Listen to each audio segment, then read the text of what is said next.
I never expected to be invited to Martina's promotion celebration.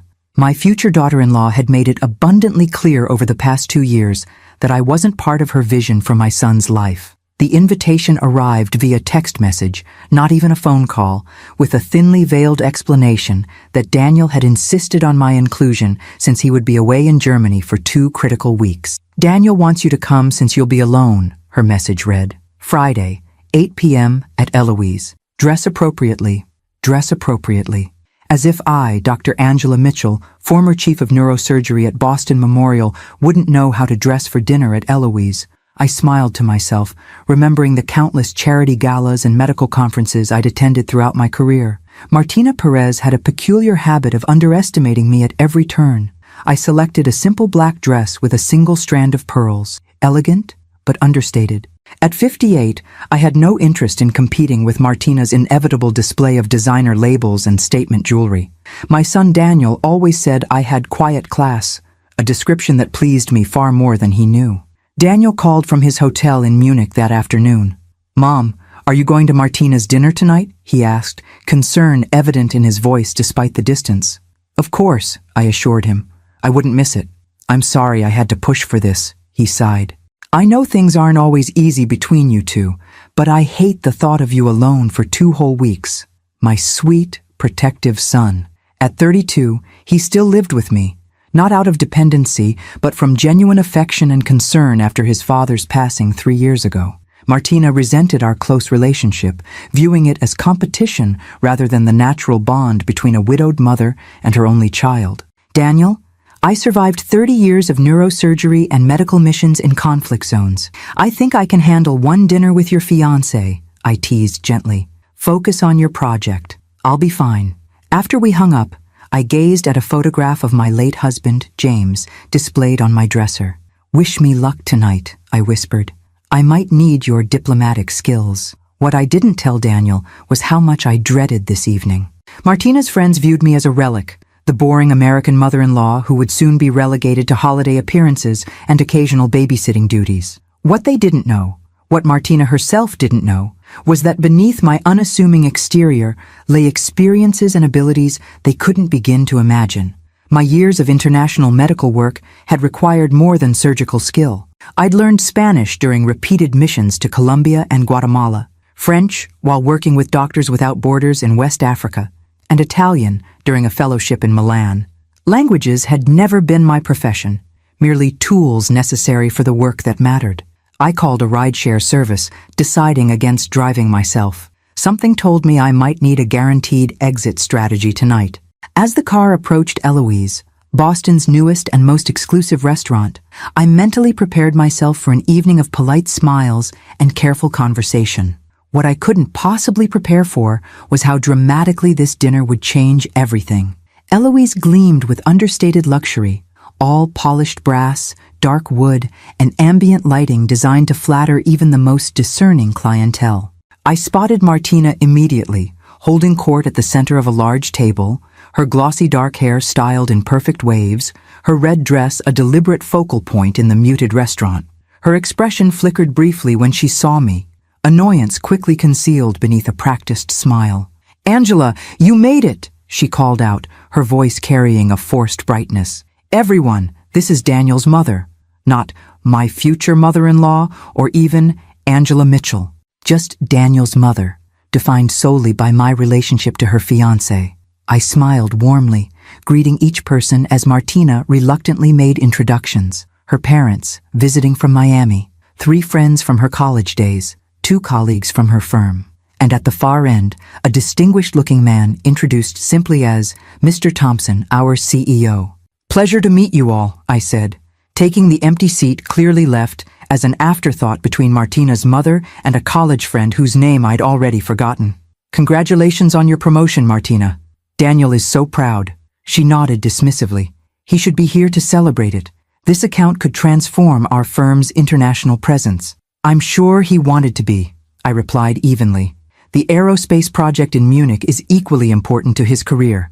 Martina turned away, effectively ending our conversation as she launched into a detailed recounting of her promotion for those who hadn't heard it yet. I engaged in pleasant small talk with her mother, who seemed slightly uncomfortable, but not unkind. The first subtle shift occurred during the appetizer course. Martina, animatedly describing a challenging client situation, paused mid-sentence and switched to Spanish. Tengo que aguantar a esta vieja vaca toda la noche, she said to her friends, rolling her eyes in my direction. Miren cómo come, tan lenta y aburrida como todo lo que hace.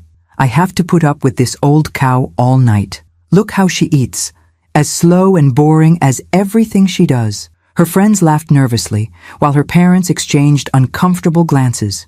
Mr. Thompson, focused on his food, seemed oblivious to the sudden language switch. I simply continued eating, maintaining a pleasant expression. After 30 years of surgery, I'd mastered the art of keeping my face neutral under pressure. Emboldened by my apparent ignorance, Martina continued, switching to Spanish whenever she wanted to make a cutting remark about my appearance, my outdated hairstyle, my boring career. Su voz me vuelve loca, she complained during the main course. Chillona como un chihuahua. No sé cómo Daniel la soporta. Her voice drives me crazy. Squeaky like a chihuahua. I don't know how Daniel stands it. By dessert, she had grown increasingly blatant, describing to her laughing friends how she planned to ensure I would rarely visit once they were married. La pondré en un asilo tan pronto como sea posible, she declared. Daniel necesita cortar el cordón umbilical. I'll put her in a nursing home as soon as possible. Daniel needs to cut the umbilical cord. Throughout it all, I maintained my composure, engaging politely with others at the table in English, pretending oblivion to the running commentary about me. I noticed Mr. Thompson watching me with an unreadable expression during one of Martina's particularly vicious tirades. Did he understand Spanish too? As the evening wound down and people began gathering their things, I decided the moment had arrived. I stood slowly, ensuring I had everyone's attention. Martina, quiero agradecerte por invitarme esta noche. I began in perfect Spanish, watching her face drain of color. Es interesante que me compares con una vaca, ya que representan fuerza, nutrición y sustento en muchas culturas. Quizás sea un cumplido involuntario.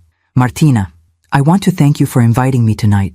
It's interesting that you compare me to a cow, as they represent strength, nourishment, and sustenance in many cultures. Perhaps it's an unintentional compliment. The table fell silent. Martina's mother covered her mouth in shock. Switching seamlessly to French, I continued. Quant à ma voix de chihuahua, ces petits chiens sont connus pour leur loyauté féroce et leur longévité. Deux qualités que je valorise énormément, surtout dans les relations familiales. As for my chihuahua voice, these small dogs are known for their fierce loyalty and longevity. Two qualities I value greatly, especially in family relationships. Martina's friends stared open-mouthed. Her father looked down at his plate. Finally, I shifted to Italian. Il vero carattere di una persona raramente si rivela quando è circondata da chi la ammira, ma piuttosto quando crede di poter sminuire gli altri senza conseguenze. Mio figlio sceglierà il suo cammino, ma spero sinceramente che trovi qualcuno che dimostri rispetto non solo quando è conveniente, ma anche quando crede che nessuno stia guardando.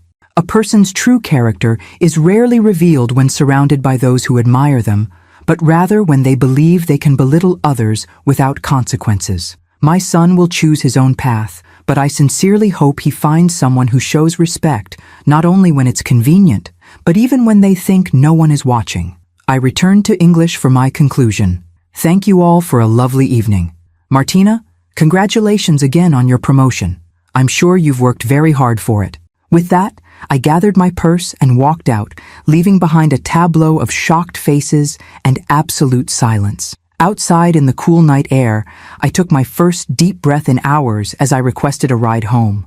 Whatever happened next, I knew nothing would be the same again. And strangely, despite the unpleasantness of the evening, I felt lighter than I had in years, as if I'd finally set down a burden I hadn't realized I was carrying.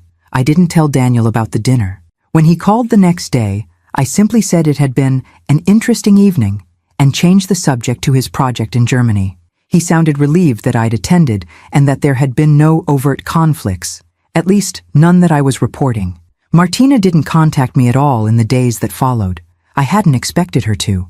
The kind of humiliation she'd experienced doesn't typically inspire immediate reconciliation, especially from someone so image-conscious. I went about my usual routines: volunteer work at the free clinic, lunch with former colleagues, managing the household in Daniel's absence.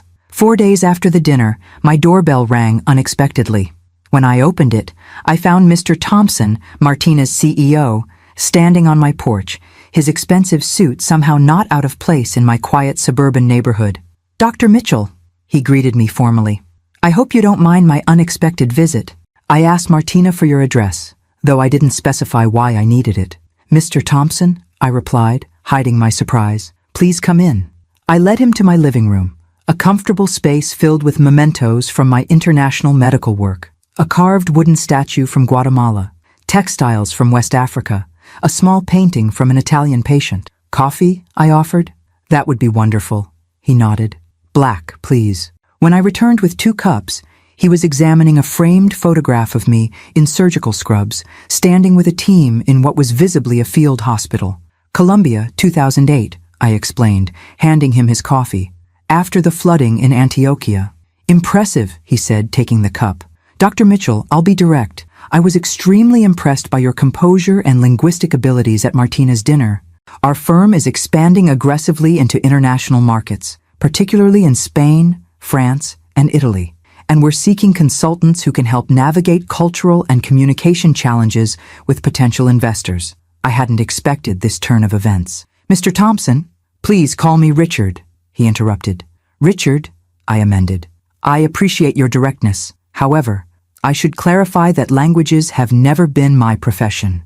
I learned them out of necessity for my medical work. That practical experience is precisely what interests us," he explained. "Anyone can learn textbook phrases.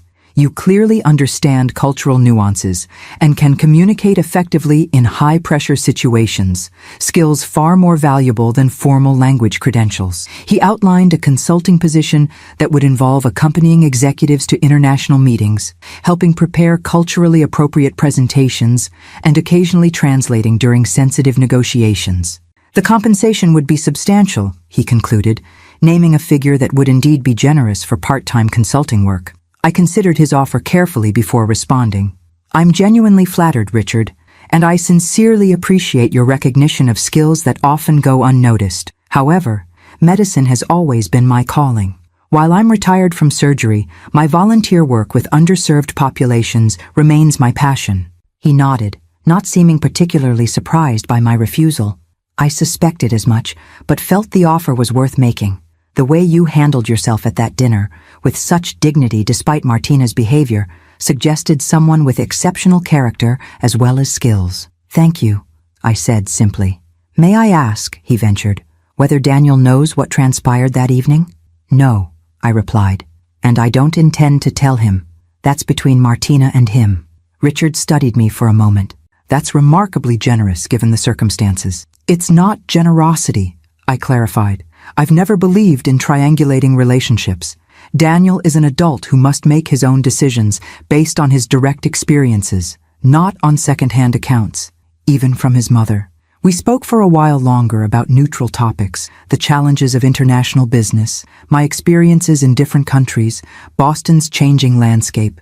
As he prepared to leave, he handed me his business card. "My offer remains open, should you ever reconsider, and regardless, I hope we might meet again under more pleasant circumstances." "I'd like that," I replied honestly. After he left, I wondered briefly if Martina would learn of his visit and what she might make of it, but that concern quickly faded. I had lived too long to worry about the opinions of someone who had shown such poor judgment and character.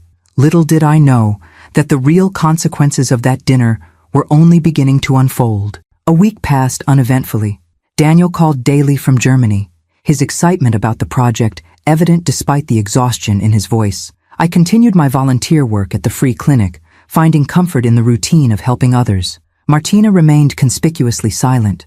No calls, no texts, not even the perfunctory group messages she occasionally sent when coordinating family gatherings. The silence suited me. I had never sought conflict with my future daughter-in-law, merely a basic level of respect that had consistently proven elusive. Now, with the dynamic between us irrevocably altered, I wondered what would happen when Daniel returned. Would Martina tell him what had occurred? Would she present a sanitized version that cast her in a more favorable light? Or would she, like me, choose to keep the entire incident private? I received my answer on a rainy Tuesday afternoon. I was preparing dinner when my doorbell rang for the second unexpected time that week. Through the peephole, I saw Carlos, one of Daniel's closest friends since college. Though he hadn't attended the fateful dinner, he was close with several of Martina's friends who had been present. "Carlos," I greeted him warmly. "What a nice surprise. Come in out of this rain." He stepped inside, removing his wet jacket, his expression uncharacteristically serious. Carlos had always been the light-hearted one in Daniel's friend group, quick with jokes and seemingly incapable of maintaining a somber mood for long. "Dr. Mitchell," he began formally, which immediately alerted me that this wasn't a casual visit. "I need to talk to you about something important." I led him to the kitchen, where the scent of simmering soup created a homey atmosphere at odds with his evident discomfort. "Would you like some tea? Or something stronger, perhaps?" "Tea is fine," he replied, settling at the kitchen island. "I can't stay long." As I prepared 2 cups, he gathered his thoughts. "I don't know if I should be doing this," he finally said. "But I can't not do it either, you know? Whatever it is, Carlos, just say it plainly," I encouraged him. He took a deep breath. "Everyone's talking about what happened at Martina's dinner. I wasn't there, but Alex and Sophia were, and they told me everything." He looked up at me, a mixture of admiration and concern in his eyes, "about what Martina said in Spanish and how you responded in 3 languages. I set his tea before him. "I see. That's not all," he continued. "Martina has been calling everyone who was there, making them promise not to tell Daniel. She's terrified he'll find out what she said about you." This didn't surprise me. Martina had always been meticulous about managing her image in Daniel's eyes. What did surprise me was Carlos's next statement. "I'm going to tell him when he gets back," he declared firmly. "Daniel's been my friend for 15 years. He deserves to know what kind of person he's planning to marry." I took a thoughtful sip of my tea before responding. "May I ask why you're telling me this in advance?" Carlos fidgeted with his cup. "I guess I wanted to know if you'd object. If you had some reason for keeping it quiet that I'm not seeing." He looked up at me directly. "But also to say that I've always thought you were amazing, Dr. Mitchell. Daniel talks about you all the time. Your work, your strength after losing Mr. Mitchell, everything. The way you handled Martina's disrespect, it just confirmed what he's always said. His loyalty to my son touched me deeply. Carlos, I appreciate your concern and your friendship with Daniel. I chose not to tell him because I believe relationships should be navigated directly, not through third-party reports." I paused, considering my next words carefully. "However, I won't ask you to keep secrets from him. You must do what your conscience dictates. He deserves better," Carlos said simply. "Not just in how his future wife treats his mother, but in the kind of person he shares his life with. Someone who mocks people behind their backs and then tries to cover it up? That's not the partner Daniel needs." I couldn't disagree, though I wouldn't say so explicitly. Daniel is intelligent and perceptive. I've always trusted him to make his own decisions, even when I might have chosen differently for him. Carlos stayed only a short while longer, declining my offer of soup with an apologetic smile. As I showed him out, he turned at the door. "Daniel gets back Saturday, right?" I nodded. "I'm meeting him for basketball Sunday morning," he said, his decision clearly made. "Just so you know." After he left, I stood in my quiet kitchen, wondering how this new development would affect everything. I had made peace with not telling Daniel myself, believing that some matters were best left between those directly involved, but I wouldn't, ask others to maintain a deception on my behalf. Whatever happened next would unfold according to its own logic. All I could do was prepare myself for the potential storm. The rest of the week passed in a strange, suspended animation. I received a formal thank you note from Richard Thompson for meeting with him, along with a generous donation to the free clinic where I volunteered, a gesture that demonstrated both business acumen and personal thoughtfulness. Martina made her first contact since the dinner, a terse text informing me that she and Daniel would be coming for lunch the day after his return to discuss wedding plans. No acknowledgement of what had transpired, no apology, not even a hint that anything had changed between us. Just a continuation of her typical presumptuous approach to my time and home. I replied with simple confirmation, adding that I looked forward to seeing Daniel after his 2 weeks away. Her name was conspicuously absent from my expressed anticipation. By Saturday evening, as I prepared for Daniel's return and the inevitable confrontation that would follow, whether initiated by him or by Martina, I found myself strangely calm. Years of making life-or-death decisions in operating rooms and disaster zones had given me perspective. Family drama, however painful, rarely matched the gravity of a hemorrhaging brain aneurysm or a child trapped in earthquake rubble. Whatever came next, I would face it with the same steady hands that had guided me through decades of surgeries. And perhaps, just perhaps, this painful episode would ultimately lead to better outcomes for everyone involved, especially my son. Daniel arrived home late Saturday night, exhausted but exhilarated from his successful project in Germany. I welcomed him with his favorite meal and minimal questions, sensing he needed rest more than conversation. He mentioned that Martina had wanted to meet him at the airport, but he'd insisted on coming straight home to crash in his own bed before seeing anyone else. "We're having lunch with her tomorrow after my basketball game with Carlos," he told me, stifling a yawn. "She said she texted you about it." "She did," I confirmed simply. "Everything's arranged." He studied me for a moment with the perceptive gaze he'd inherited from his father. "How was her dinner?" "Really?" I maintained my composure. "It was revealing," I replied truthfully. "But you should get some sleep. We can talk more tomorrow." Sunday morning dawned bright and clear. Daniel left early to meet Carlos, giving me a quick hug and promising to be back by noon for lunch with Martina. I prepared his favorite foods, a habit from his childhood that I'd never outgrown, and set the dining room table with deliberate calm, uncertain what the coming hours would bring. At 11:45, I heard Daniel's car in the driveway much earlier than expected. The door opened and closed with unusual force. His footsteps, normally leisurely, sounded quick and purposeful on the hardwood floors. "Mom," he called, his voice tight with an emotion I couldn't immediately identify. "In the kitchen," I responded, drying my hands on a towel as I turned to face him. He stood in the doorway, still in his basketball clothes, his expression a complex mixture of anger, confusion, and pain. "I need to ask you something, and I need the absolute truth." I nodded, mentally preparing myself. "Always. At Martina's dinner," he began, his voice controlled but strained. "Did she make insulting comments about you in Spanish, thinking you wouldn't understand?" So Carlos had told him. "Yes," I answered simply. "And did you respond in Spanish, French, and Italian, letting everyone know that you'd understood everything?" "Yes." He ran a hand through his hair, a gesture so like his father's that it momentarily caught my heart. "Why didn't you tell me?"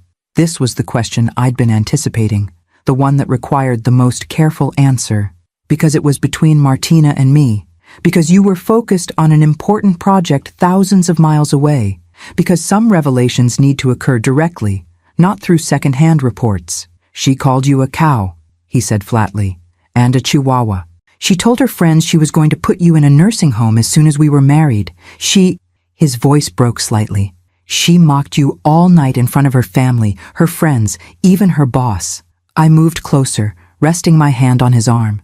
"Daniel, and you just sat there taking it until the end of the night," he continued, his eyes bright with unshed tears. "Then you responded with more dignity than she deserved." I sighed softly. Dignity was the only appropriate response. Anger would have accomplished nothing. Carlos said her CEO was there, that he understood everything too, and that he looked like he wanted to crawl under the table by the end of your response. I couldn't help a small smile at that image. Mr. Thompson did seem rather disconcerted. He visited me afterward, actually. "He what?" Daniel's surprise momentarily overrode his anger. "He offered me a consulting position," I explained, "working with their international clients." I declined, but it was a thoughtful gesture. Daniel shook his head in disbelief. "So her boss offered you a job after witnessing her behavior?" He laughed humorlessly. "That's just perfect." The sound of another car pulling into the driveway interrupted our conversation. Martina had arrived for lunch, unaware that her carefully constructed narrative had already collapsed. Daniel's expression hardened. "I need to handle this alone, Mom. Would you mind giving us some privacy?" "Of course," I agreed, understanding his need to confront Martina without my presence complicating matters. "I'll go for a walk. Take all the time you need." As I gathered my phone and keys, The doorbell rang. Daniel squared his shoulders, visibly steeling himself for the confrontation ahead. I slipped out through the kitchen door to the garden path, avoiding what promised to be a painful encounter. My neighborhood offered peaceful walking routes lined with old oak trees and well-maintained gardens. I chose the longest path, giving Daniel ample time while keeping my thoughts firmly in the present, observing spring flowers, greeting neighbors, appreciating the simple pleasure of physical movement. An hour passed before my phone chimed with a text from Daniel. "She's gone. You can come home now." When I returned, I found him sitting alone in the living room, staring at the framed photo of the three of us, Daniel, James, and me, taken on Daniel's college graduation day. His expression was somber but composed. "I broke the engagement," he said without preamble as I sat beside him. I nodded, neither expressing approval nor offering platitudes. This was his decision, and he needed no validation from me. "She denied it at first," he continued. "Said Carlos was lying, that her friends were exaggerating, that you had misunderstood her Spanish." He shook his head. "When I didn't believe her, she switched to saying it was just harmless joking that you took too seriously." "A common defense," I observed neutrally. Then she cried, said she was just stressed about the promotion, about wedding planning, about me being away. His expression hardened again. "When none of that worked, she got angry. Said that you and I have an unhealthy relationship, that you've manipulated me my whole life, that you deliberately humiliated her to drive us apart." I remained silent, allowing him to process the experience in his own way. "The thing is," he said after a moment, "even while she was saying all this, she kept speaking to me as if I were a child who couldn't see through obvious manipulation, as if I couldn't recognize exactly what she was doing because I'd never seen it before." He looked up at me, his eyes clear and certain. "But I have seen it before. Every time she talked about you when you weren't around." I reached for his hand, squeezing it gently.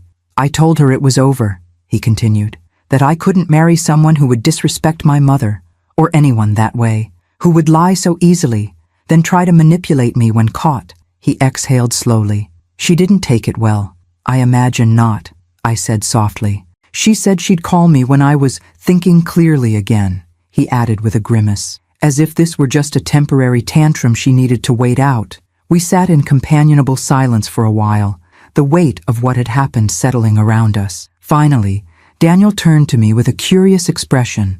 "Mom, why didn't you ever tell me you speak 3 languages fluently?" I smiled slightly. 4, actually.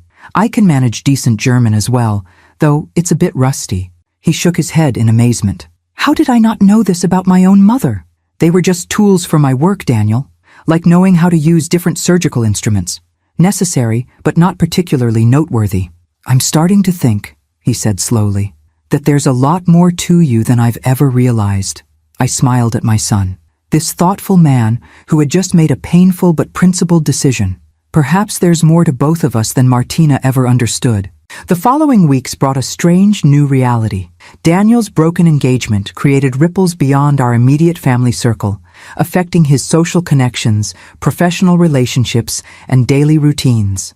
Martina, true to her word, called repeatedly during the first few days, her approaches cycling predictably through tearful pleas, angry accusations, and calculated reasoning. When none succeeded, she attempted to enlist mutual friends as intermediaries, efforts that faltered when those same friends had witnessed or heard about her behavior at the dinner. Daniel handled the situation with a maturity that made me quietly proud. He remained firm in his decision while refusing to vilify Martina publicly, simply stating that they had fundamental differences in values that couldn't be reconciled. When pressed for details by well-meaning but curious friends, he would say only that sometimes you see someone clearly for the first time and you can't unsee it. I maintained my own discretion, deflecting questions with practiced ease. This restraint wasn't calculated. I had no desire to fuel gossip or exacerbate an already painful situation. My years in medicine had taught me that dignity often lies in what remains unsaid. 3 weeks after the broken engagement, Daniel received an unexpected call from Richard Thompson. "Mr. Thompson wants to meet with me," he told me that evening, his expression puzzled. "Martina's boss. He says it's not about her, but he wouldn't elaborate further." "Are you going to meet him?" I asked, curious despite myself. "I think so," Daniel replied. He's well respected in the industry. Whatever he wants to discuss, it can't hurt to listen. The meeting was scheduled for the following day at Richard's Club, the same exclusive establishment where Martina's fateful dinner had taken place. The irony wasn't lost on either of us. Daniel returned from the meeting with news that surprised us both. "He offered me a job," he said, still sounding slightly bewildered. "Leading the engineering division of their new aerospace initiative. It would mean relocating to their Chicago office, but the position is substantial." "That's quite unexpected," I acknowledged, especially given the circumstances. "He said it had nothing to do with Martina or the broken engagement," Daniel continued. "Apparently he's been following my work for months. The German project was the final confirmation he needed that I was the right person for this position." I studied my son's expression, noting the mixture of professional pride and personal conflict. "And what do you think?"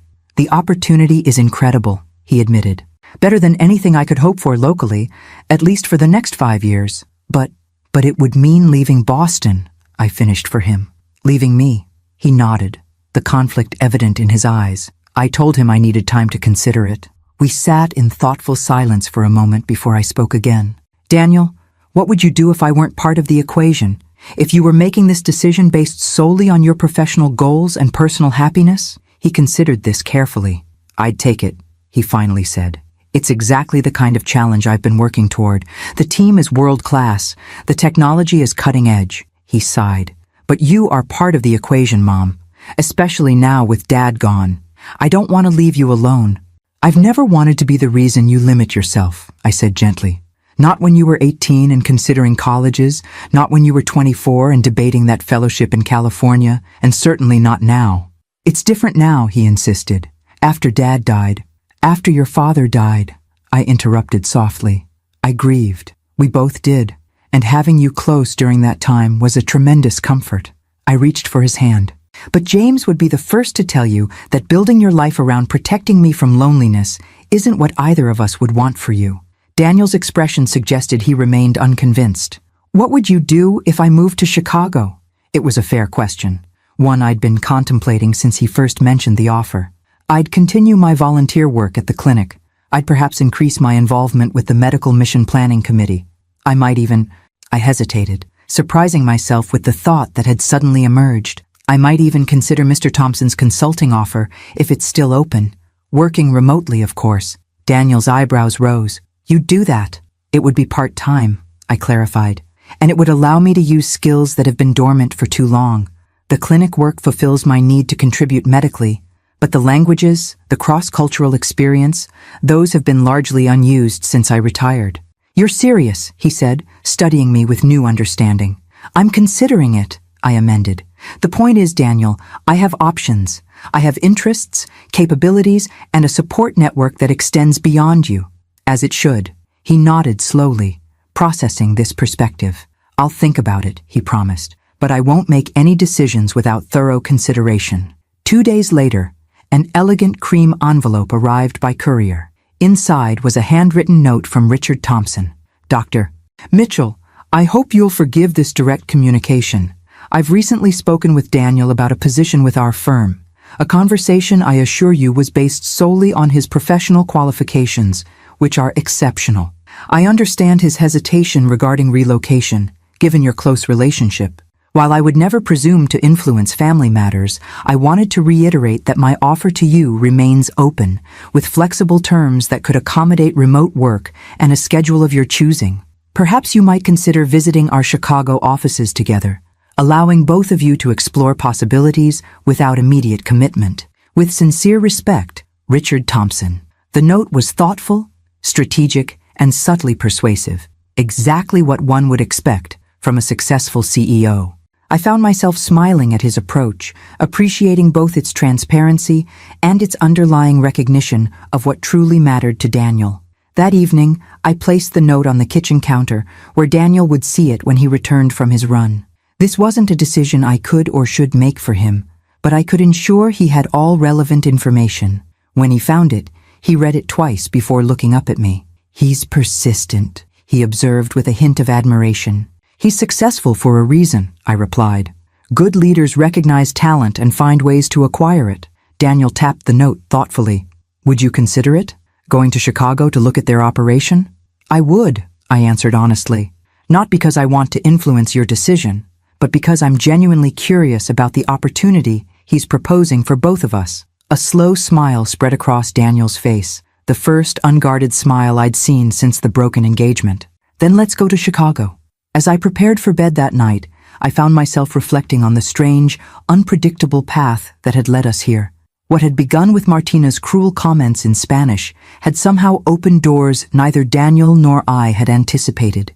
The painful revelation of her true character had freed him from what would have been an unhappy marriage. And perhaps, just perhaps, it had also freed me from the comfortable but limited role I'd occupied since retirement. Sometimes, I thought, as I drifted toward sleep, the most hurtful moments contain unexpected gifts, not because the hurt itself has value, but because how we respond to it can lead us to places we might never otherwise have discovered. Chicago greeted us with its characteristic blend of Midwestern warmth and urban sophistication.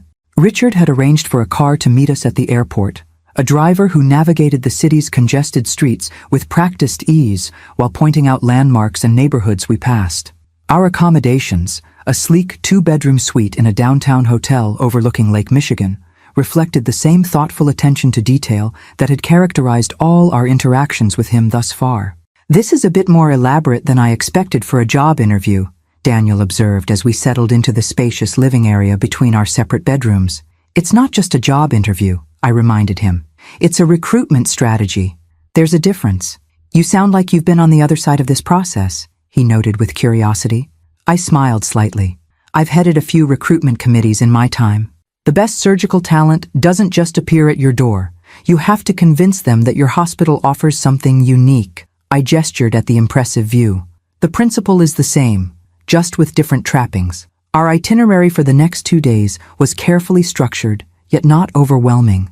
Morning meetings at the company headquarters, afternoon tours of residential neighborhoods that might interest Daniel, and evening dinners with key team members he would be working with. For me, Richard had arranged separate meetings with the International Relations Department, along with a visit to a free medical clinic similar to the one where I volunteered in Boston.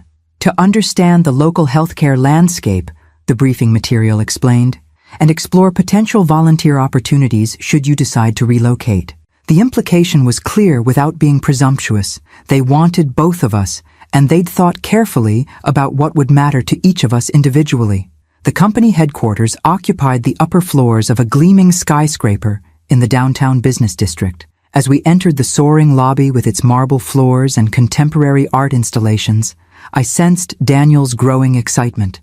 This was a world-class operation, and the opportunity to lead a division at his age represented a significant career acceleration. Richard met us personally, extending the courtesy of greeting me first, despite Daniel being the primary recruitment target. "Dr. Mitchell, I'm delighted you could join us. And Daniel, welcome to what I hope might become your professional home." The morning unfolded with precision. Daniel was whisked away to technical meetings and facility tours, while I was introduced to Helena Vasquez, the Director of International Relations. "Richard speaks very highly of your linguistic abilities and cross-cultural experience," she began, as we settled in her elegantly appointed office. "Though I understand your background is in neurosurgery rather than business." "That's correct," I confirmed.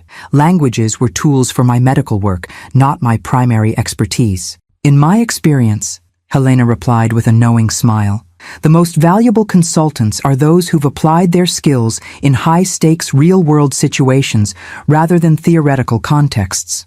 A surgeon who can explain complex medical procedures to frightened patients in their native language understands communication on a level that most business professionals never achieve."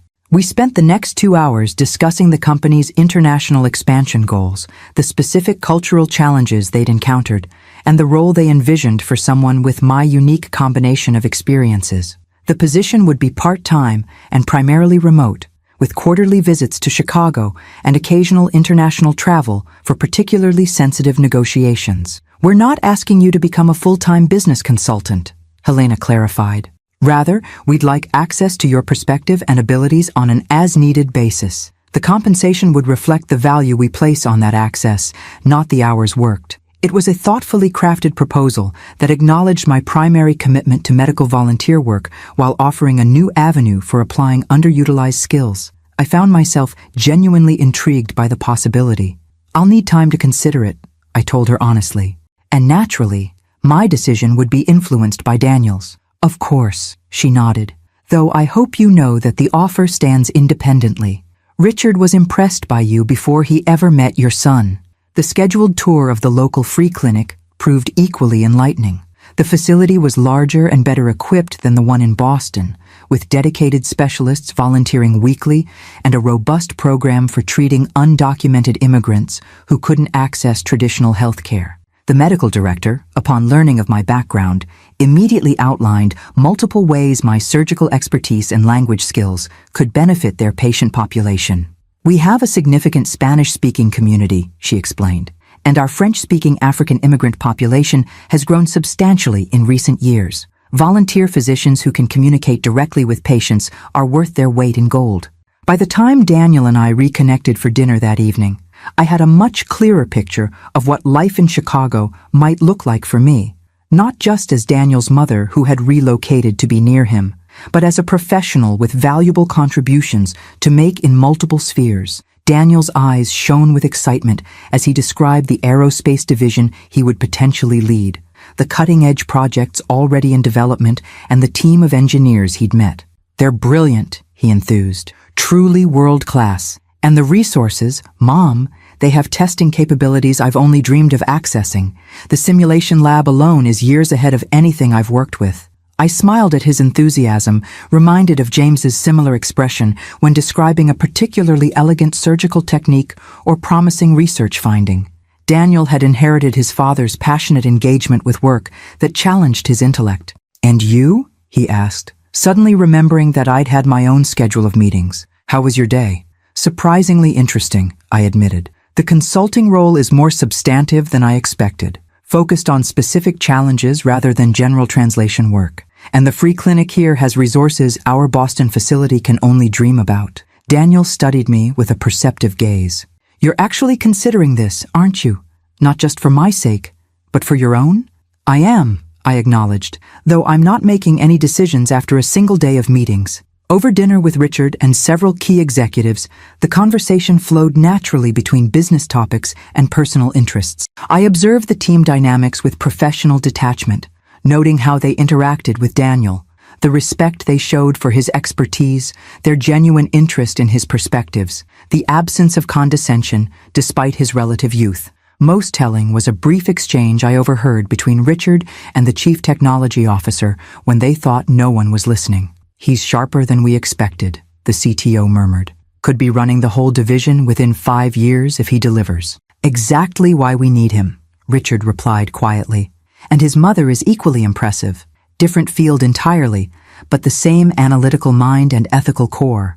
I pretended not to have heard, but the assessment pleased me, not for the personal compliment, but for the recognition that they saw Daniel for his true potential, not merely as an immediate asset. Our second day followed a similar pattern, with neighborhood tours added to give us a sense of daily life in Chicago.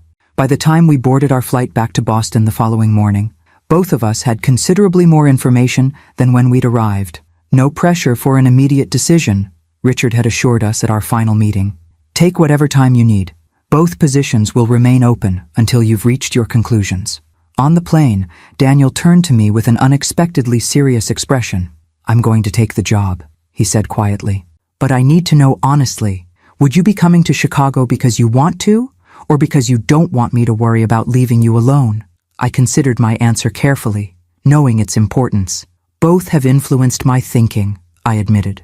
"I won't pretend your presence in Chicago wouldn't be a significant factor, but the opportunities there, both the consulting work and the medical volunteer possibilities, are genuinely appealing in their own right." I met his gaze directly. "I wouldn't relocate my entire life solely to ease your conscience, Daniel. I respect both of us too much for that." He nodded, seemingly satisfied with my sincerity. "Then I think we might be starting a new chapter." As our plane descended toward Boston, the city that had been our home for so many years, I found myself filled with an unexpected sense of anticipation. Change at my age wasn't something I'd been seeking, yet here it was, a new city, New professional challenges, new ways to apply skills I'd thought might remain dormant through my retirement years. All because Martina had called me a cow in Spanish, never imagining I would understand every word. Life's turning points rarely announce themselves in advance. They arrive disguised as ordinary moments, insults casually delivered, small decisions that cascade into transformative changes. Perhaps that's why resilience matters so much, not just to weather the painful moments, but to recognize the opportunities hidden within them. The decision to relocate unfolded in practical stages rather than emotional declarations. Daniel formally accepted Richard's offer, negotiating a start date 6 weeks out to allow for a thoughtful transition. I contacted a respected real estate agent who had helped several of my medical colleagues, arranging to list my house, our family home for over 20 years, by the end of the month. These pragmatic steps somehow made the monumental change feel manageable, breaking an overwhelming life transformation into discrete, actionable tasks. Still, sorting through decades of accumulated memories proved more emotionally taxing than I had anticipated. "Do you want to keep Dad's medical journals?" Daniel asked one Saturday morning as we tackled James's study, a room I'd largely left untouched since his passing. I ran my fingers along the leather-bound spines, each volume representing years of my husband's meticulous documentation of cases, research findings, and professional observations. No, I finally decided, but they shouldn't be discarded.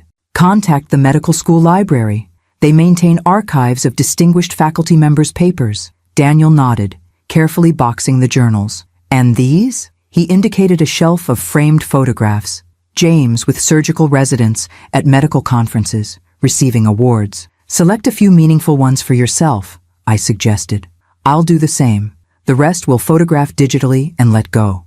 We can't bring everything to Chicago." This became our weekend ritual, systematically evaluating possessions not just for practical value, but for emotional significance. What deserved physical space in our new lives? What could be preserved digitally? What could we release entirely? The process proved unexpectedly liberating. Each decision, each carefully packed box or donation to charity, felt like preparation for something new rather than abandonment of the past. News of our impending relocation spread quickly through our respective circles. My medical colleagues expressed surprise tinged with admiration. "I never imagined you leaving Boston," Dr. Eleanor Chen, my former surgical resident and now chief of neurosurgery herself, commented over coffee. "But then, you've always defied conventional expectations." "Have I?" I asked, genuinely curious about this perception. "Absolutely," she nodded emphatically. Female neurosurgeon in the 1980s, balancing motherhood with department leadership, pioneering minimally invasive techniques when everyone else was resistant, and now reinventing retirement completely. She smiled warmly. "You've been my professional role model for 20 years, Angela. This just confirms I chose well." Daniel experienced similar reactions from his engineering colleagues, initial surprise, followed by understanding once he explained the exceptional opportunity. Several even asked him to keep them in mind if his new division expanded further. Martina, unsurprisingly, had her own response to the news. Daniel received a lengthy email from her 3 days after he announced his resignation at his current firm. "She says she's deeply concerned about my decision," he told me that evening, his tone a mixture of amusement and lingering hurt, "that it seems suspiciously hasty following our broken engagement, and that she fears I'm making life-altering choices from an emotional place rather than rational judgment." "An interesting perspective," I observed neutrally, continuing to prepare dinner. "She also suggests that you've manipulated the situation, using your unexpected language skills to embarrass her, then somehow orchestrating this job offer to separate me from my support network here in Boston." He shook his head in disbelief, as if Richard Thompson, who runs a multi-billion-dollar company, would create an entire aerospace division just to help my mother get revenge. "That would be quite elaborate," I agreed, unable to suppress a small smile.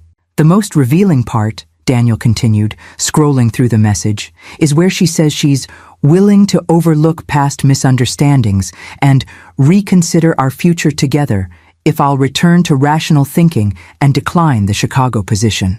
He looked up, his expression hardened, as if her conditional acceptance should be incentive to abandon the career opportunity of a lifetime.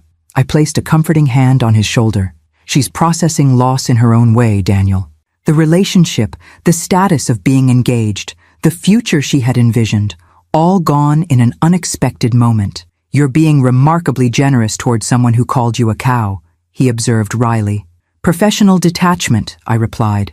20 years of delivering difficult diagnoses teaches you to recognize emotional reactions without absorbing them personally. I paused, considering my next words carefully. Though I will admit, her assessment of my orchestrating abilities is rather flattering. Apparently, I could have had a promising career in corporate espionage. Daniel laughed, a genuine, unburdened sound I hadn't heard often enough since the broken engagement. I'm not responding to her email, he decided. There's nothing to be gained from further engagement. A wise approach, I agreed. The house sold more quickly than anticipated. 3 days after listing, to a young surgeon and his wife expecting their first child. They loved the established neighborhood, the proximity to the hospital, and the home office that had served both James and me throughout our careers. The symmetry felt appropriate. Another medical family beginning their story where ours was transitioning to a new chapter. We found suitable living arrangements in Chicago with similar efficiency.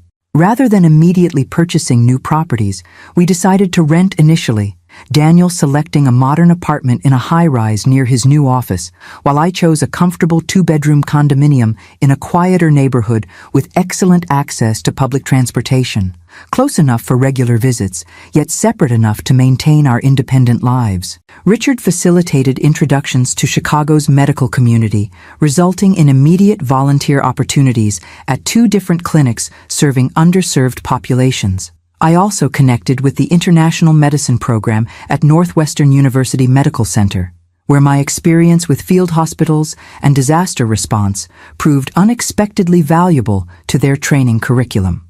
The consulting work with Richard's company began even before our physical relocation. Weekly video conferences with Helena and her international team allowed me to gradually integrate into their operations, providing perspective on cross-cultural communication challenges they were encountering in European and Latin American markets. Your approach is refreshingly different, Helena commented during one session. Our previous consultants focused on terminology and translation accuracy. You immediately identify the underlying cultural assumptions, creating the misunderstandings. Medicine teaches you to look for root causes rather than symptoms, I explained. The words people choose are often just manifestations of deeper cultural perspectives. 2 days before our scheduled departure from Boston, Richard called with news that surprised both Daniel and me. I've just learned that our Paris office is hosting potential investors from Spain, Italy, and France next month, he explained. Given the sensitivity of these negotiations, I'd like both of you to attend. Daniel to address the technical questions about the aerospace division, and you, Angela, to assist with the cultural and linguistic nuances. Both of us? I clarified, glancing at Daniel, who had looked up from his packing with interest. The aerospace initiative is central to our European expansion strategy, Richard confirmed. And these particular investors have specifically noted their comfort in conducting detailed technical discussions in their native languages. Your combined expertise would be invaluable.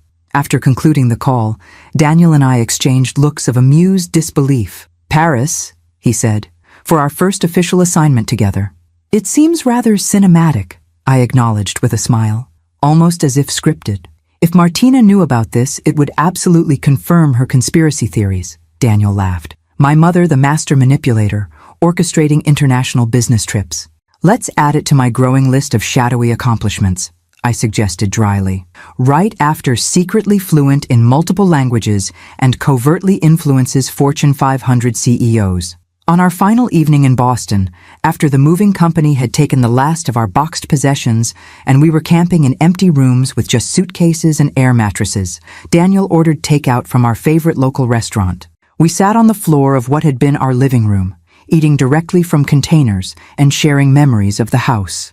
Remember when Dad tried to install those bookshelves himself? Daniel asked, gesturing to the now empty wall where James's disastrously uneven attempt had eventually been replaced by professional carpentry. He was so determined, I recalled fondly. 3 advanced degrees, could perform microscopic surgery on the human brain, but completely defeated by a level and power drill. He would have loved this, you know, Daniel said after a thoughtful pause. Not just the Chicago opportunity, but seeing you embrace something completely new at this stage of life. He would have been first in line to help pack, I agreed. Your father never feared change. He considered it the only reliable constant in life. As darkness fell on our last night in the house that held so many memories, I found myself filled not with melancholy, but with genuine anticipation. Tomorrow would bring the formal beginning of our new chapter. New city, new professional challenges, new possibilities neither of us had imagined when Martina had issued her ill-fated dinner invitation. To unexpected fluency, Daniel proposed, raising his paper cup of wine in a makeshift toast. And to mothers who continue to surprise their grown children. To new beginnings, I added, touching my cup to his, and to the remarkable ways they sometimes find us. Chicago in autumn proved more beautiful than I had anticipated.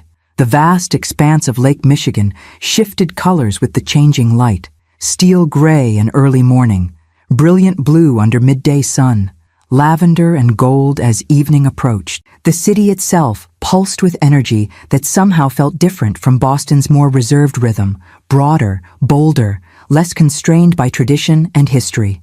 Our separate living arrangements worked well for both of us. Daniel threw himself into his new role with characteristic intensity, often working late as he absorbed the complexities of the aerospace division he now led.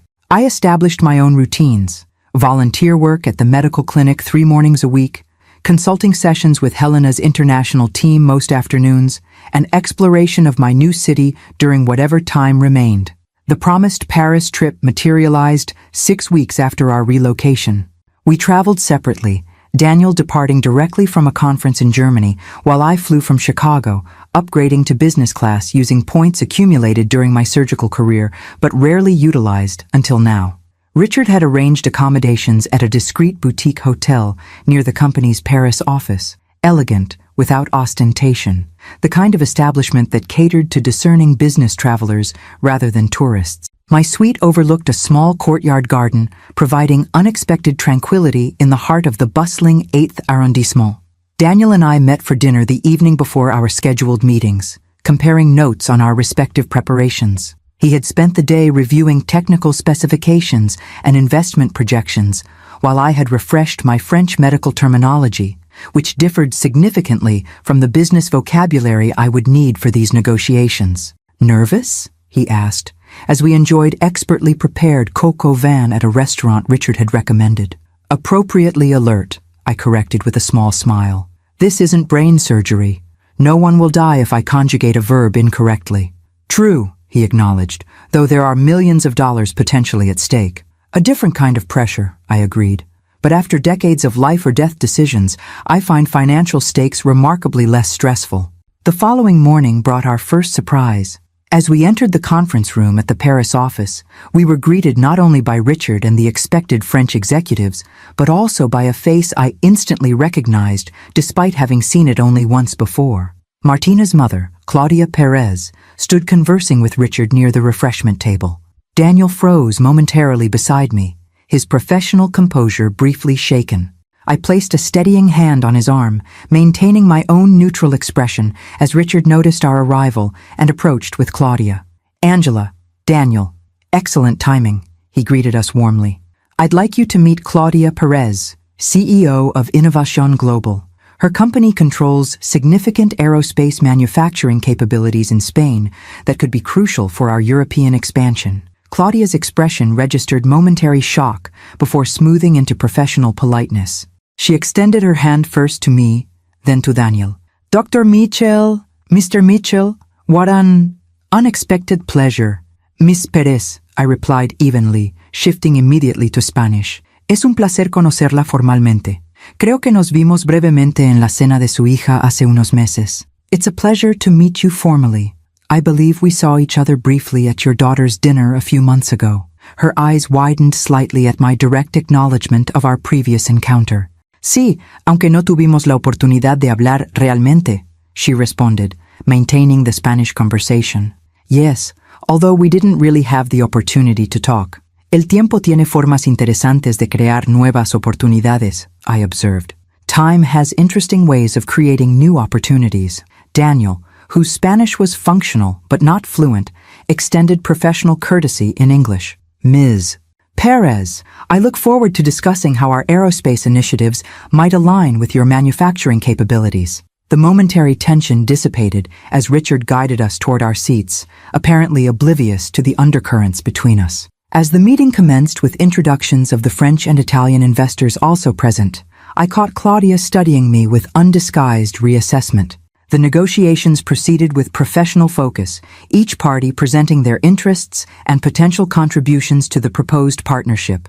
When technical discussions began, Daniel took center stage, articulating complex engineering concepts with impressive clarity.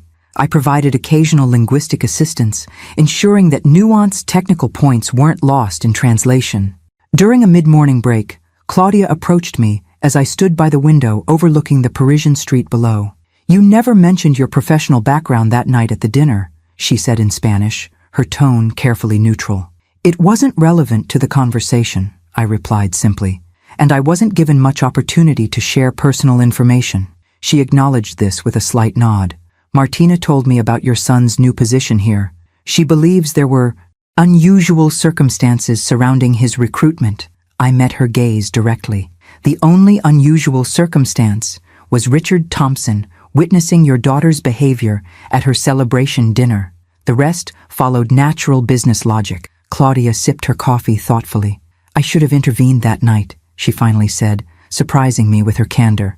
"When Martina began speaking about you in Spanish, it was inappropriate." "Yes," I agreed without elaboration. "Some acknowledgments require no softening. She inherited her father's temper and my ambition," Claudia continued. "Not always a fortunate combination."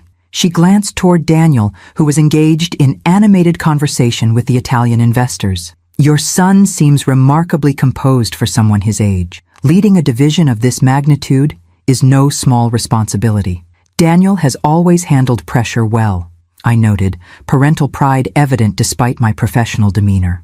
"He makes decisions based on principles rather than impulse. A valuable quality," she observed, the implication hanging unspoken between us. The afternoon session focused on financial projections and legal frameworks, areas where my involvement was minimal.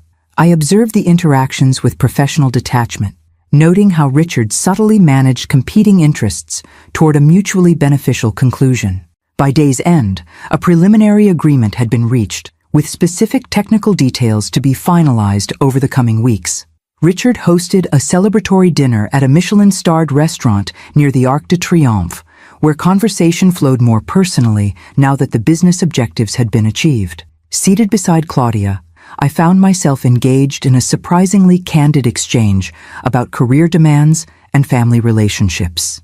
"Balancing corporate leadership with motherhood was never simple," she acknowledged, after sharing details of her rise through Spain's male-dominated business environment. "Perhaps I focused too much on teaching Martina how to succeed professionally and too little on other values." "Parenting offers no perfect formulas," I responded, thinking of my own imperfections as a mother.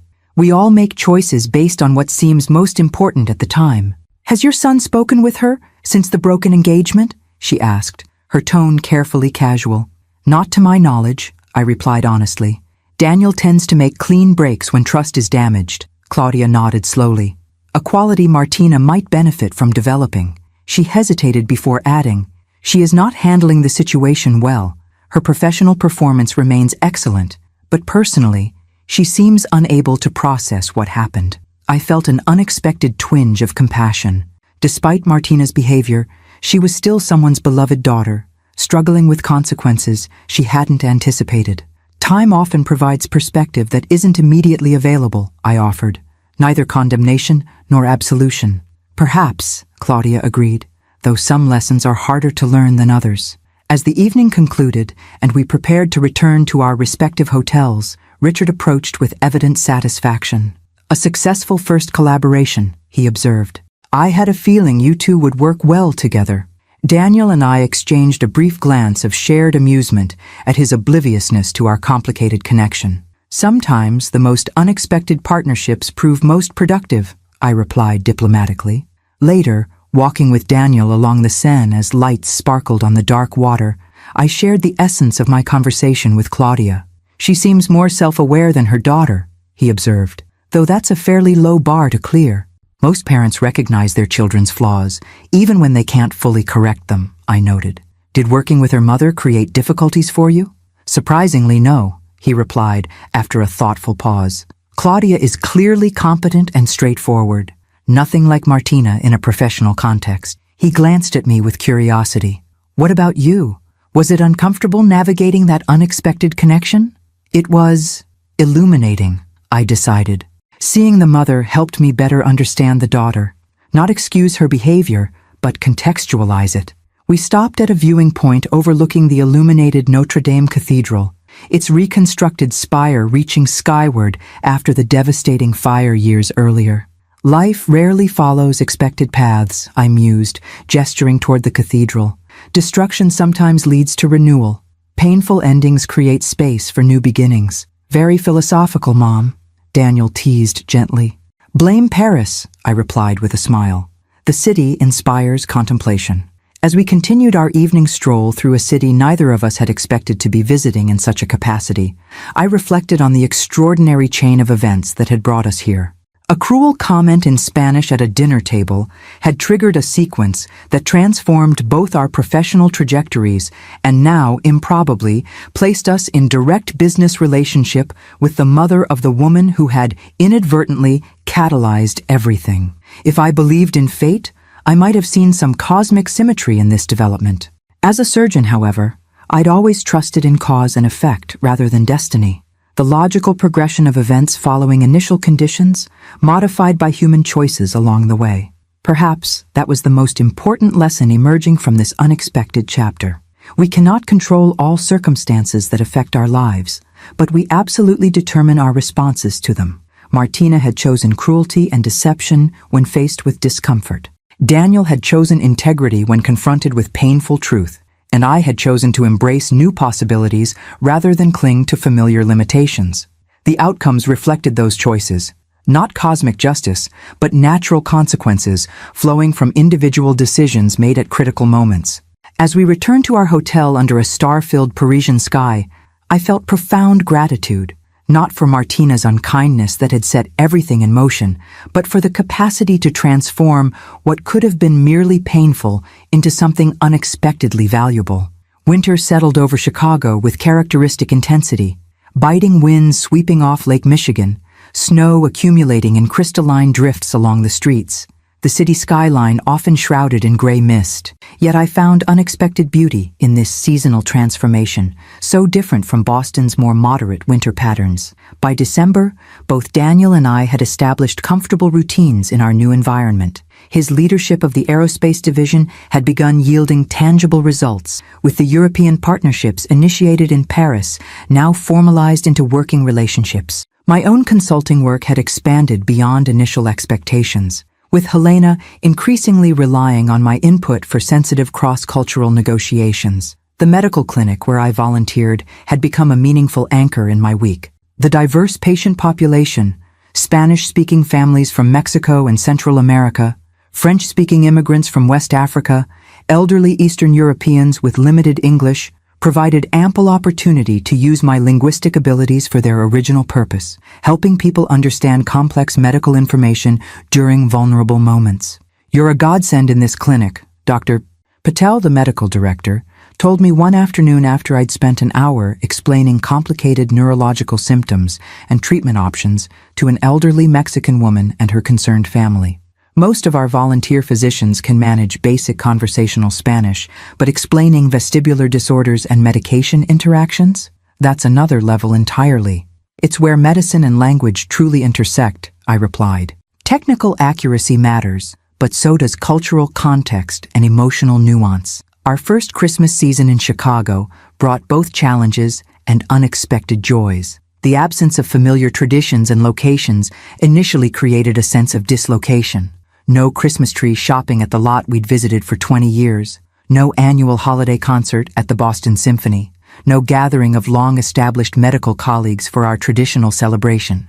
Daniel and I decided to embrace the opportunity for reinvention rather than attempting to replicate past patterns. We explored Chicago's unique holiday offerings, the magnificent light displays along Michigan Avenue, The German-inspired Christkindl market, with its handcrafted ornaments and mulled wine, the spectacular holiday concert at the historic Chicago Theater.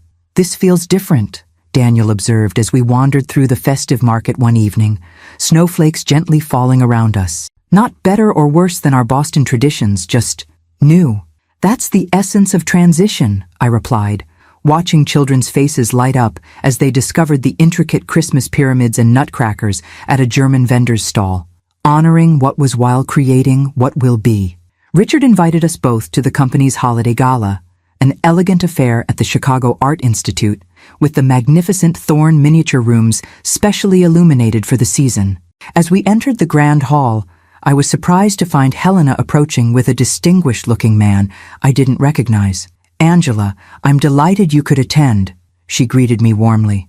"I'd like you to meet someone I think you'll find interesting.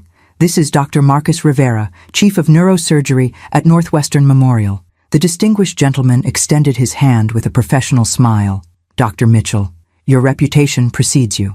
Helena mentioned you've been consulting with the company while also volunteering at the community clinic." "That's correct," I confirmed, immediately assessing him with the instinctive evaluation surgeons develop for their peers. His handshake was firm, but not aggressive, his eye contact direct but respectful, positive indicators in my experience. "I understand you pioneered several minimally invasive techniques for cranial-based tumors," he continued. "Your paper on the endonasal approach to pituitary adenomas fundamentally changed our procedural protocols here at Northwestern." I was momentarily taken aback that he was familiar with my surgical publications. "That research was completed nearly a decade ago. Quality work endures," he replied simply. "Which brings me to a proposition I'd like to discuss. Our International Neurosurgery Fellowship Program is expanding with participants from Spain, France, and several Latin American countries. We've been searching for someone with both the surgical expertise and linguistic abilities to serve as a clinical advisor." "I'm retired from surgical practice," I reminded him. "This role wouldn't involve performing surgery," he clarified. "Rather, supervising fellows, reviewing cases, and facilitating communication between international participants and our attending physicians. Your unique combination of neurosurgical expertise and language fluency would be invaluable." As Dr. Rivera outlined the position in greater detail, I found myself unexpectedly intrigued. It represented a perfect bridge between my past surgical career and my current language-focused activities, teaching the next generation of neurosurgeons while utilizing the communication skills that had become increasingly central to my professional identity. "I'd need to maintain my current commitments," I explained, thinking of both the consulting work and my volunteer clinic hours. "We're envisioning this as a part-time position," he assured me. 2 days weekly would be sufficient, with flexibility around your other responsibilities. When Daniel joined us, moments later, Helena made introductions before tactfully steering Dr. Rivera toward another conversation, giving Daniel and me a moment alone. "You look intrigued," Daniel observed perceptively. "New opportunity?" I explained the fellowship advisory position, surprised by my own enthusiasm as I outlined the possibilities it presented. "You should do it," Daniel encouraged immediately. "It's perfect, combining your surgical background with your languages in an educational context. It would mean restructuring my schedule again," I noted, mentally calculating how to balance multiple professional commitments. "Mom," Daniel said with gentle amusement, "6 months ago you were supposedly retired, living a quiet life in Boston. Now you're consulting for an international corporation, volunteering at a medical clinic, and potentially advising neurosurgical fellows at a major teaching hospital. I think you've officially failed at traditional retirement." His observation made me laugh with genuine delight. "Your father always said I was constitutionally incapable of true retirement. He predicted I'd find new outlets for my energy rather than actually slowing down." "Dad knew you well," Daniel smiled. "He'd be thrilled to see you embracing all these new challenges." As the evening progressed, I found myself engaged in stimulating conversations with various colleagues from both Richard's company and Chicago's medical community. The initial awkwardness of being newcomers had faded, replaced by growing connections to our adopted city and its professional networks. Near midnight, as the celebration continued around us, Daniel and I stepped outside onto the museum's terrace for a moment of quiet reflection. Chicago's skyline glittered against the night sky, snow falling gently into the darkness beyond the illuminated space. Hard to believe it's been only 7 months since Martina's dinner, Daniel mused. Sometimes it feels like another lifetime. Perspective changes quickly when circumstances shift dramatically, I observed. The human mind adapts more readily than we often expect. Have you heard anything about her? He asked, surprising me with the question. Nothing directly, I replied honestly. Though Claudia mentioned during a video conference last week that Martina has accepted a position with their Madrid office. Apparently, she requested the transfer herself. Daniel nodded thoughtfully. Probably for the best, a fresh start, somewhere new. That's something we understand well now, I noted. A comfortable silence settled between us as we watched snowflakes swirl in the light from the terrace lanterns. After a moment, Daniel spoke again, his tone reflective. You know what I realized recently? If Martina hadn't made those comments in Spanish, if you hadn't responded in 3 languages and created that moment of revelation, none of this would have happened. He gestured broadly, encompassing not just the gala, but everything our new lives entailed. My career advancement, your consulting work and medical involvement, our entire Chicago chapter, all stemming from that single catalytic moment.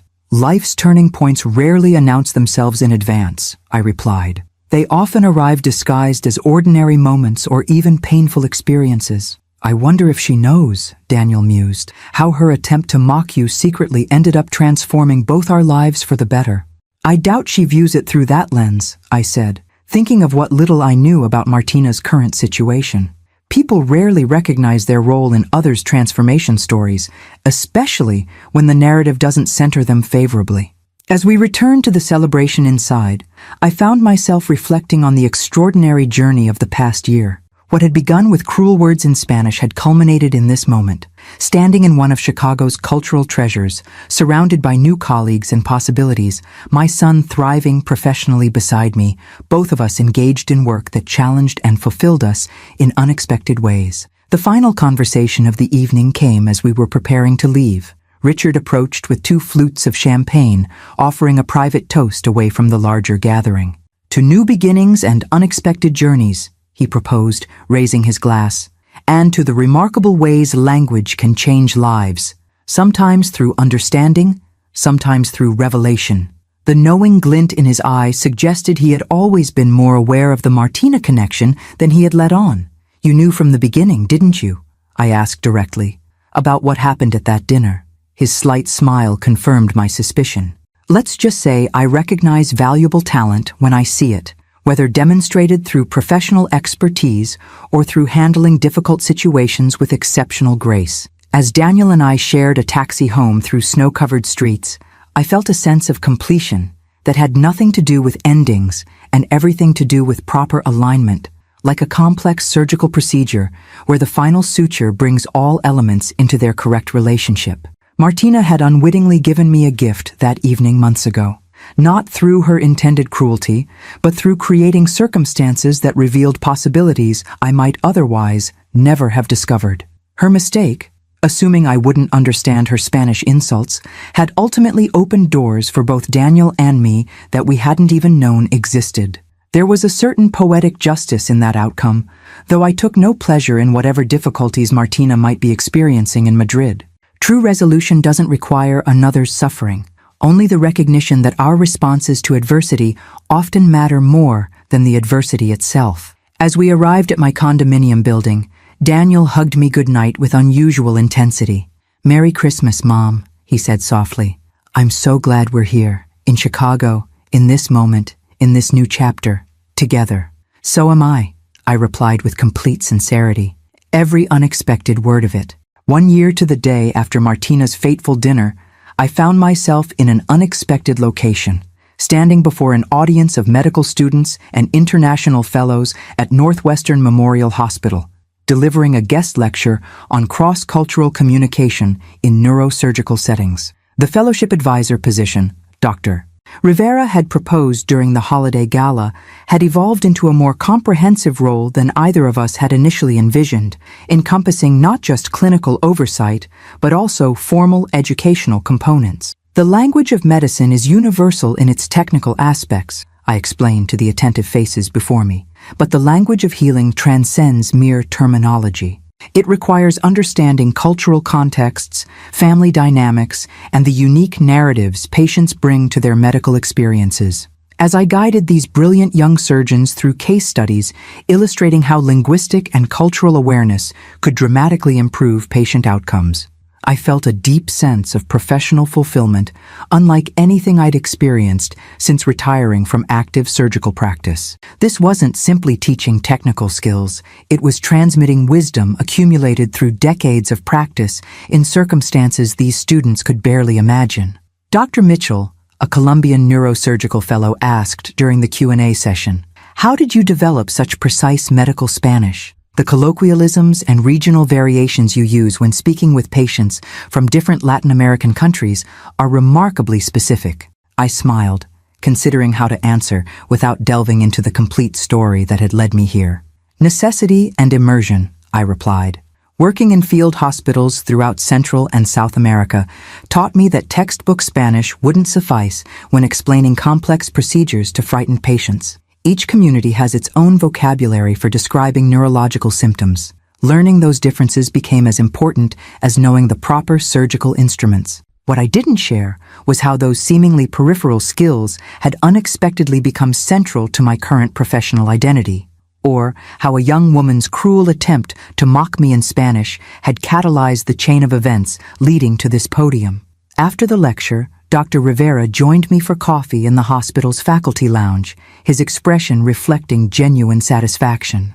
"The international fellows can't stop talking about your sessions," he informed me. "We've had renowned neurosurgeons visit before, but never one who could switch seamlessly between 4 languages while maintaining both technical precision and emotional intelligence. It's been surprisingly rewarding," I acknowledged. "Different from performing surgery myself, but fulfilling in ways I hadn't anticipated." "I've been meaning to ask," he said, changing subjects with casual curiosity, "how you connected with Richard Thompson's organization initially. It seemed an unusual transition from neurosurgery." The question caught me slightly off guard. Over the past year, I had developed a standard explanation for my consulting role, a simplified narrative focusing on my international medical experience and language skills without mentioning the uncomfortable catalyst that had actually initiated the connection. But something about this moment, perhaps the anniversary of that pivotal dinner, perhaps the genuine connection I'd developed with Dr. Rivera as a respected colleague, prompted me toward greater candor. It began with my son's former fiancée insulting me in Spanish at a dinner, not realizing I understood every word, I said, surprising myself with the directness of my response. When I responded in 3 languages at the end of the evening, her boss, Richard Thompson, was present and impressed by how I handled the situation. Dr. Rivera's eyebrows rose slightly, but his expression remained professionally neutral. "That's considerably more interesting than the typical networking story. Life rarely follows predictable narratives," I observed with a small smile. "The moments that most significantly alter our trajectories often arrive disguised as entirely different experiences. A philosophy I found repeatedly confirmed in both medicine and life," he agreed.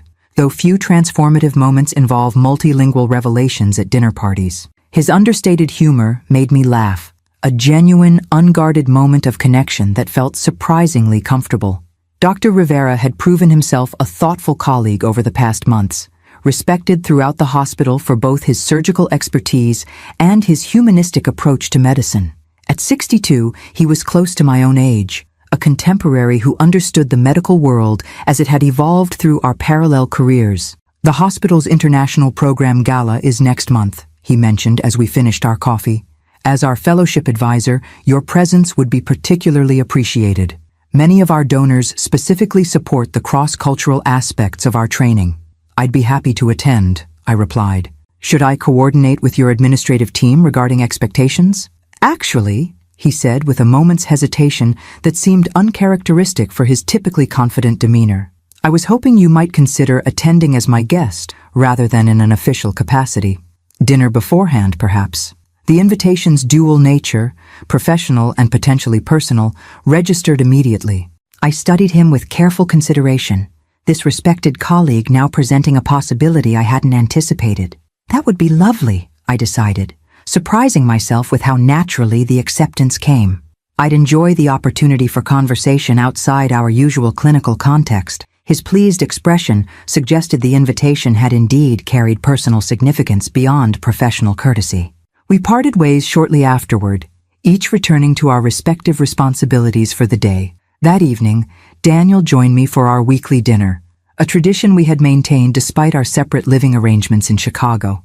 As I prepared a favorite pasta dish in my kitchen, he updated me on recent developments with the European aerospace partnerships. The component manufacturing in Spain is exceeding quality expectations, he reported, helping himself to the salad he'd brought from a specialty market near his apartment.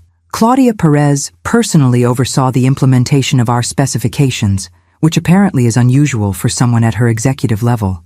She strikes me as quite hands-on for a CEO, I observed, remembering my interactions with Martina's mother during various video conferences over the past year, detail-oriented in a way that reminds me of certain surgeons I've known. Speaking of which, Daniel segued smoothly, how was your lecture today? Full house? Standing room only, surprisingly. The international aspect seems to have particular appeal for the current generation of medical students. Not surprising, he noted. Medicine is increasingly global, like most fields. As we settled at my dining table overlooking the nighttime panorama of Chicago's skyline, I found myself reflecting on the extraordinary changes the past year had brought. Daniel was thriving professionally, having fully emerged from the shadow of his broken engagement to establish himself as a respected leader in his field. My own retirement had transformed into a rich tapestry of meaningful work across multiple domains, utilizing skills both lifelong and newly discovered. Do you ever think about how differently things might have turned out? I asked, the anniversary date making reflection inevitable. If that dinner had never happened, or if it had proceeded without incident. Daniel considered this thoughtfully while serving himself pasta. Sometimes, I'd likely still be in Boston, possibly married to Martina by now, continuing in my previous role. He shook his head slightly. It's strange to consider that alternate timeline, how something so painful at the moment created space for something so much better. Helena mentioned that Martina has apparently found her footing in Madrid, I shared, leading their marketing division for Southern European markets. Good for her, Daniel said without sarcasm. Distance and time provide perspective that proximity often prevents. Indeed, I agreed, thinking of how my own perspective had evolved from that difficult evening to our present reality. Though some lessons are harder earned than others. Our conversation drifted to lighter topics.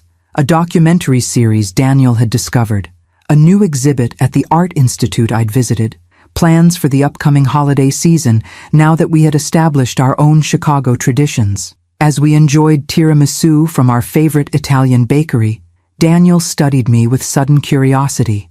You seem different tonight, he observed. More, I don't know, reflective, but also lighter somehow. I hesitated briefly before sharing the unexpected development from earlier that day. Dr. Rivera invited me to the hospital's International Program Gala as his guest, not just in my professional capacity. Daniel's eyebrows rose slightly, a smile forming.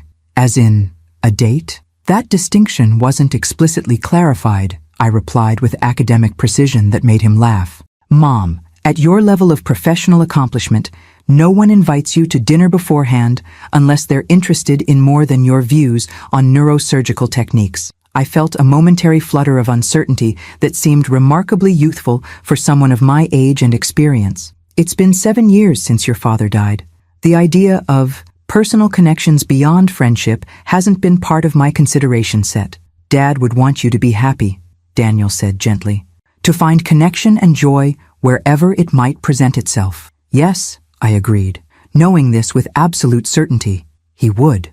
As the evening concluded and Daniel prepared to leave, he paused at the door with an expression of genuine contentment. A year ago today, everything seemed to be falling apart. Now look at us.